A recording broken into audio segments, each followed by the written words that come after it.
The Chinese Grand Prix qualifying left an image that few expected so early in the season.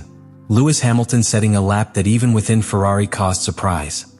Not only because of the time itself, but because of the way in which it was achieved, because of how the car responded in each sector, and because of what that lap revealed about the real state of the teams at that moment in the championship.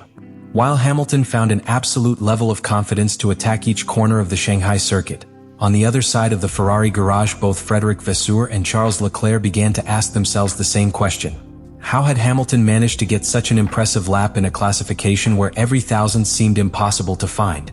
Hook. What exactly surprised Ferrari when they saw Lewis Hamilton's return in qualifying for the Chinese Grand Prix? Because when the stopwatch stopped and the final time appeared, the reaction within the team was immediate. Even Charles Leclerc, one of the fastest drivers within one lap of the entire grid, recognized that he could not match that level of performance at that moment. And as Frédéric Vasseur analyzed the data trying to understand where the difference really was, a disturbing feeling began to emerge within the team. That Hamilton's car was doing things that the Ferrari simply couldn't replicate on that circuit. The Chinese Grand Prix has always been a circuit that exposes the reality of cars without too many filters. Shanghai is one of those tracks where the classification reveals very clearly who has understood their car better and who is still trying to find answers. Long curves that require stability, braking where the driver's confidence is essential, and an endless straight that reveals the efficiency of the engine chassis assembly. Therefore, when it came time for qualifying, within Ferrari they knew that this session would be much more than a simple fight for the grid. It would be a perfect X-ray of the true performance of each team. The atmosphere inside the red garage was charged with expectations. Ferrari arrived in China with the intention of showing that what had happened previously did not reflect its true potential, and both Charles Leclerc and Frédéric Vasseur were confident that the car could fight for important positions on a fast lap. During the early stages of qualifying, the situation seemed relatively controlled, with tight times and a close battle between several teams at the front. However, as the session progressed and the drivers prepared for the decisive attempt, something different began to be perceived in the pace of certain rivals. That's when the lap appeared that would completely change the perception of the weekend. Lewis Hamilton took to the track with absolute determination, aware that in such a tight classification every detail could make a difference. From the first sectors you could see that the Briton was finding a level of connection with the car that few drivers achieve at such an early point in the season. The cameras showed aggressive but controlled driving, with the car perfectly planted in the fast corners and extremely clean traction in the acceleration zones. Every microsector seemed to confirm the same thing. Hamilton was pushing to the limit and the car was responding exactly as he needed it to. On the Ferrari wall, the engineers began to watch the split times closely. What initially seemed like a strong comeback began to turn into something much more serious. Sector after sector, the stopwatch showed an advantage that grew in areas where normally the differences are minimal. It wasn't just about top speed or a good isolated corner pass, but about impressive consistency throughout the entire lap. Hamilton was not only being fast at a specific point on the circuit, he was constructing an extremely solid complete lap, without errors, without loss of traction, and with an efficiency that was beginning to attract the attention of all the teams. When the Briton crossed the finish line and the time appeared on the screen, the impact was immediate.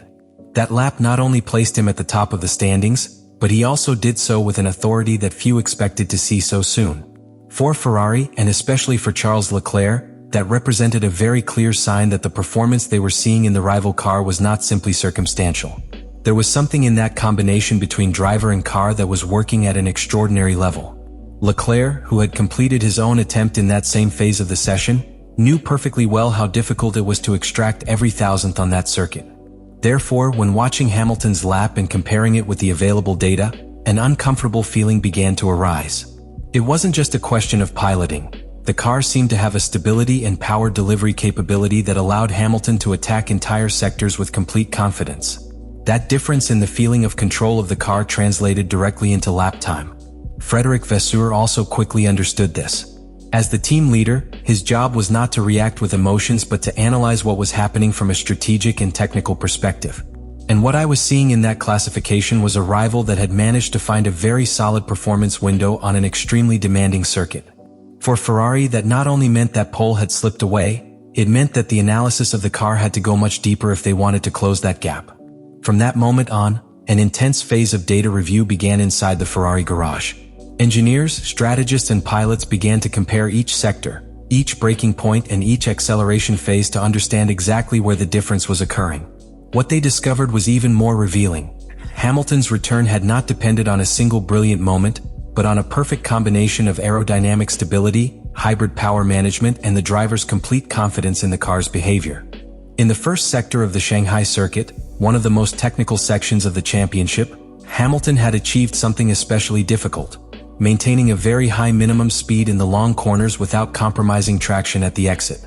This type of behavior is only possible when the car transmits enormous aerodynamic stability and the driver feels that he can fully trust the front axle.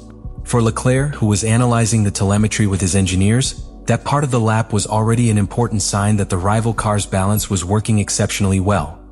The second sector confirmed that impression even more.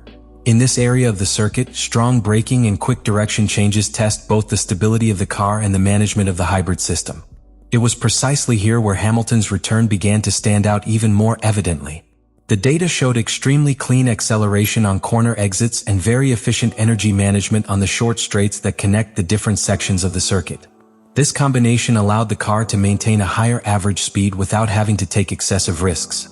For Charles Leclerc, observing this data generated a sensation that was difficult to ignore. He knew perfectly well that his own lap had been competitive, that he had attacked the circuit with everything he had available at the time. However, seeing how Hamilton's car seemed to deploy its energy with such precision in each phase of the lap, the perception began to emerge that there was a structural difference between the two technical packages. It wasn't just about the talent of the driver, but how the car responded when pushed to the limit. As the engineers delved deeper into the analysis, another key element emerged: the driver's confidence in the car's behavior. In Formula One, the difference between a fast lap and an exceptional lap often comes down to that feeling of security that allows you to attack each corner without the slightest doubt. And that was exactly what the onboard images showed in the Hamilton case. Its handling conveyed total fluidity, without sudden corrections, without moments of uncertainty when opening the throttle or braking to the limit. That absolute confidence is what allowed us to build a practically perfect lap. In the last sector of the circuit, where the traction and efficiency of the hybrid system make decisive differences, Hamilton managed to maintain a very high exit speed in the curve before the long straight. That seemingly small detail was one of the factors that ended up consolidating his advantage in the final time, because in Shanghai each extra kilometer per hour at the beginning of that straight is multiplied over several seconds of full acceleration. Frédéric Vasseur observed all this analysis with the perspective of someone who perfectly understands how these dynamics work within Formula One. For the Ferrari boss, Hamilton's return was not simply a brilliant moment by an exceptional driver. It was also evidence that a rival had found a very efficient performance window on that circuit. And when a car manages to hit that balance between aerodynamics, hybrid power, and driver confidence, the result is usually exactly what everyone had seen on the timing screen. As the analysis within Ferrari progressed, the true dimension of that lap by Lewis Hamilton began to become evident. It wasn't just about a spectacular pole or a brilliant moment in qualifying. What really worried the team was what that lap revealed about the current state of the cars and the level of preparation with which some rivals had arrived at the Chinese Grand Prix. Because when a driver manages to construct such a complete lap at a circuit like Shanghai, it usually means that the car is operating within an extremely strong performance window. Frédéric Vasseur understood perfectly what this implied. As team leader, his vision went beyond a single qualifying session. For him, the key question was another: whether that level of performance was something specific or whether, on the contrary, it reflected a structural advantage that Ferrari had not yet managed to achieve. And the more they analyzed the data, the clearer it seemed that Hamilton had found a balance between car and driving that allowed him to push with complete confidence throughout the lap. Charles Leclerc also perceived it in the same way. When a driver reviews a rival's telemetry, there are times where the difference can be explained with driving details. But in this case, what appeared in the graphs was something deeper. A car that behaved with remarkable stability in long corners, that deployed its hybrid energy with precision, and that allowed each sector to be attacked without losing consistency. That combination is exactly what every driver looks for when it comes time for the decisive lap in qualifying. For Ferrari, that generated an inevitable reflection. The team knew that its own car was still in a phase of understanding and development, especially in aspects related to the balance sheet and management of the hybrid system. Therefore, seeing Hamilton execute such a clean lap from the start of the season made it clear that some rivals had managed to understand his technical package more quickly. And in such a competitive championship, that difference in the level of understanding of the car can translate into crucial tenets. For now, the only thing that is certain is that that lap on the Shanghai circuit did exactly what great performances in this sport usually do. igniting the curiosity of the entire paddock and remembering that, in Formula One, a single lap can completely change the perception of a weekend, and even an entire season. Let me know in the comments what you think about all this.